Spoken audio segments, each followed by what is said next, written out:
একাদশ শ্রেণীর অনলাইন ক্লাসে সকলকে স্বাগতম।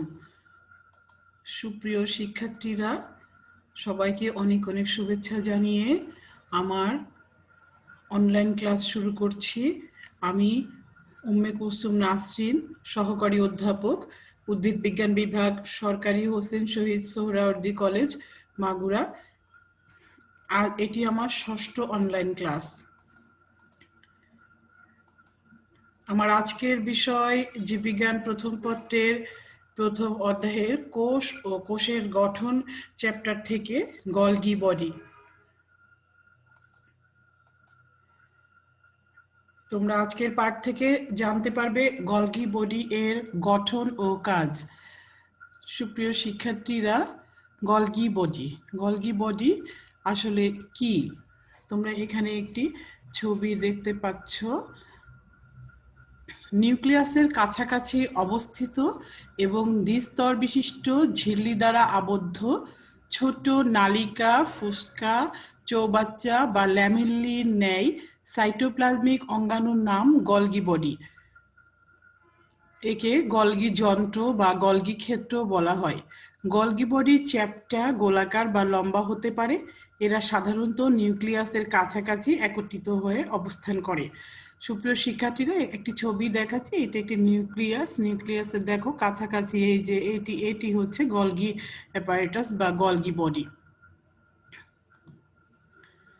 সুপ্রিয় শিক্ষার্থীরা, গলগি বডি ইতালীয় স্নায়ুতত্ত্ববিদ ক্যামিলো গলগি 1898 সালে প্রথমে পেঁচা ও বিড়ালের স্নায়ুকোষে এটি দেখতে পান এবং তার নাম অনুসারে এর নাম দেওয়া হয় গলগি বডি। এদেরকে ডিকটায়োজোম বা লাইপোকন্ড্রিয়া নামে অভিহিত করা হয়। এখানে বিজ্ঞানী ক্যামিলো গলগি, ওনার একটি ছবি দেয়া আছে। ইনি গলগি বডির নামকরণ করে থাকেন। প্রায় সব প্রাণী কোষেই এরা থাকে। গলগি বডিতে ফ্যাটি অ্যাসিড, ভিটামিন কে, বিভিন্ন প্রকার এনজাইম, এটিপিএস, এডিপিএস, ট্রান্সফারেজ থাকে, কখনো ক্যারোটিনয়েডও থাকে। একটা স্পষ্ট ছবি তোমরা দেখতে পাচ্ছ গলগি অ্যাপারেটাসের। এটি আরেকটি ফটোগ্রাফ গলগি বডির।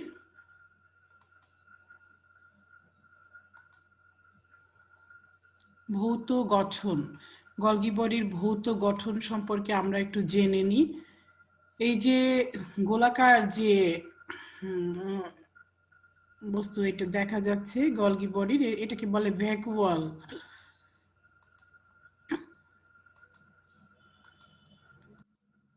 পরবর্তীতে যে এটা একদম নলাকার দেখা যাচ্ছে, এটাকে বলে সিস্টার্নি। এটা 3 থেকে 7টি থাকতে পারে। পরে আরেকটা ছোট গোলাকার যে সিস্টার্নির কাছাকাছি থাকে, এটিকে বলে ভেসিকল। গলগি যন্ত্রের কতটা চ্যাপ্টা থলে বা চৌবাচ্চা আকৃতির গঠনসমূহকে সিস্টার্নি বলে। এক বচনে বলে সিস্টার্না। এই যে চ্যাপ্টা যে অংশগুলো আমরা দেখতে পাচ্ছি, এদিকে একটা বইয়ের ছবিও দেওয়া আছে তোমাদের খুব ভালোভাবে বোঝার জন্যে। এই চ্যাপ্টা এইগুলিকে বলা হয় সিস্টার্নি। আর এক বচনের সিস্টার্না বলে। কিছুটা অনিয়মিত নালিকা ও ভেসিকল সমূহকে ট্রান্সগলগি নেটওয়ার্ক বলে, টিজিএন। যেই অনিয়মিত যে নালিকা ভেসিকল, তাদেরকে ট্রান্সগলগি নেটওয়ার্ক বলে। সিস্টার্নি একসাথে গাদা করে স্টাক থাকে। সিস্টার্নি সবসময় একসাথে থাকে। প্রতিটি স্বতন্ত্র গাদাকে স্টাক বলা হয়। গলগি বডি বা ডিকটায়োজোম। গলগি যন্ত্রের প্লাজমা মেমব্রেনের কাছাকাছি অংশকে বলা হয় ট্রান্সফেজ। যেটি প্লাজমা মেমব্রেন, এই ধরো প্লাজমা মেমব্রেন এর কাছাকাছি যে এদিকে যে গলগি বডিগুলি থাকে, তাদেরকে বলা হয় ট্রান্সফেজ। আর এটি কোষের কেন্দ্রের দিকে যে যে সিস্টার্নাগুলি থাকে কোষের কেন্দ্রের দিকে, তাকে বলা হয় সিস ফেস। ট্রান্সফেসের শেষ সিস্টারনাকে বলা হয় ট্রান্সসিস্টারনা, আর সিস ফেসের শেষ সিস্টারনাকে বলা হয়, এটি সিস ফেসের শেষ সিস্টারনা, এটিকে বলা হয় সিস সিস্টারনা। আর ট্রান্সফেসের শেষ সিস্টারনা এটিকে বলা হয় ট্রান্সসিস্টারনা।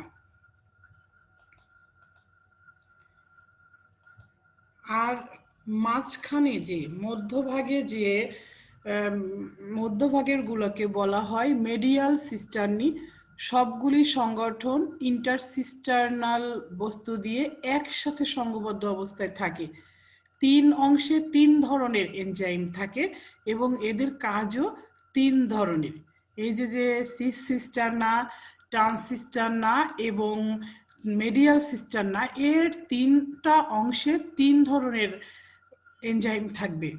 এদের কাজগুলিও ভিন্ন ভিন্ন। প্রাণী কোষে সাধারণত গলগি যন্ত্র কোষের এক জায়গায় একসাথে অবস্থান করে, কিন্তু উদ্ভিদ কোষে দৃশ্যত পৃথক পৃথক শতাধিক গলগি বডি সাইটোপ্লাজমে ছড়িয়ে থাকে।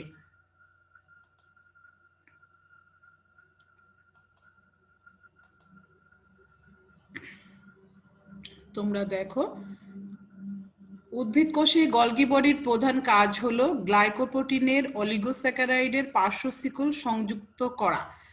মানে উদ্ভিদ কোষে গলগি বডি কি কাজ করে, এটা গ্লাইকোপ্রোটিন তার যে অলিগোস্যাকারাইডের যে পার্শ্ব শৃঙ্খলগুলি এটা সংযোগ করে এবং জটিল পলিস্যাকারাইড সংশ্লেষণ ও নিঃসরণ করে।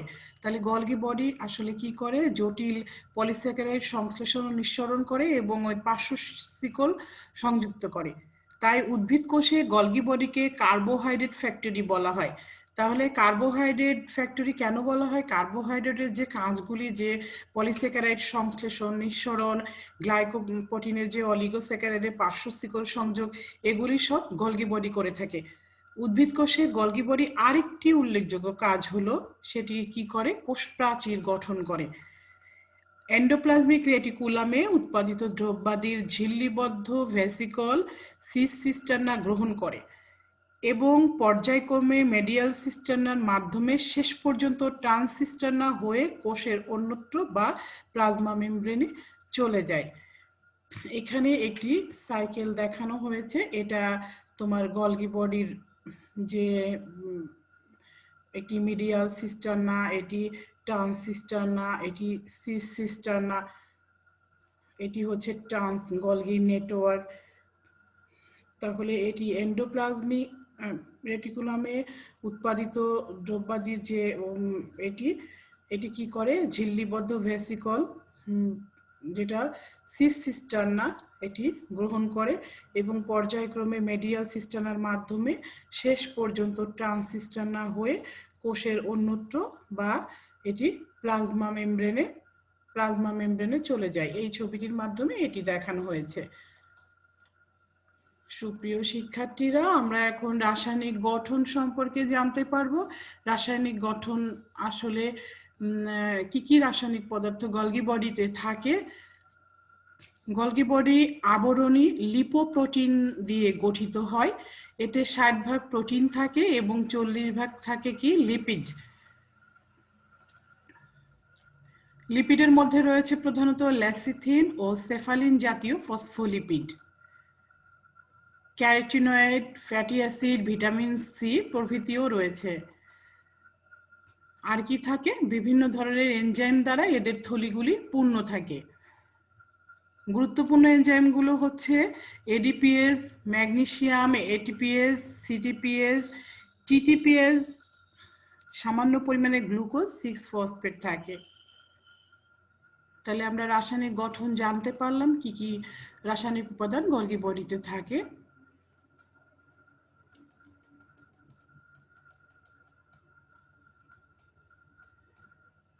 উৎপত্তি, গলগি বডি কিভাবে উৎপত্তি সেটা এখানে দেখানো হয়েছে।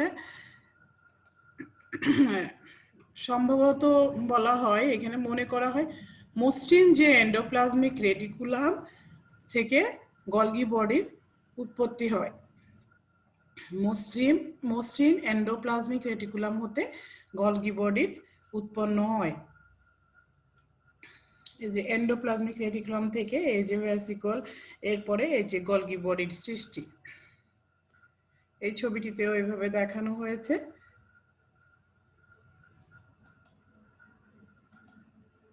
এবার আমরা জানতে পারবো গলগি বডির কাজ, কি কি কাজ করে থাকে।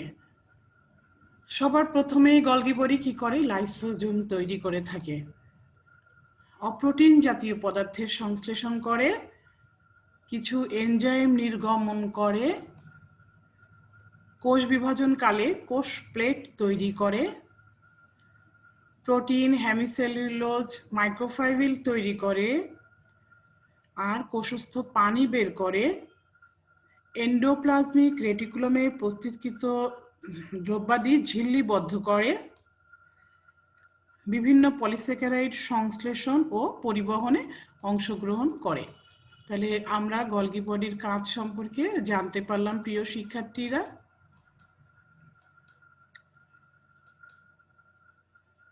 সকলের মঙ্গল কামনা করে এবং সকলকে অনেক অনেক শুভেচ্ছা জানিয়ে আবারও সকলকে ধন্যবাদ জানিয়ে আমার অনলাইন ক্লাস এখানেই শেষ করছি।